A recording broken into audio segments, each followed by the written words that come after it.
Yung counter na ginawa namin, ayan maganda na siya. Ayan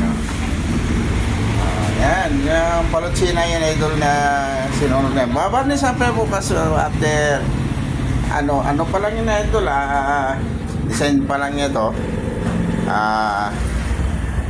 Bukas may varnish yan, maganda na yan idol. Ito. So bukas pa yan makikita, yung nakitab na yan idol. So hanggang dito na ito, magandang hapon sa inyo lahat at sana ingat kayo, tuloy-tuloy din na ito. So yan na ito. Yan sa Arman yan kasama mo. Yan na ito. So ito nga pala nilagay ko na Exedra. Double action yung pwede sa pasok, paloob, pwede sa palabas, yan na ito. Ayan ito lang. So, nandito na idol. God bless. Maraming salamat sa inyo. Ingat.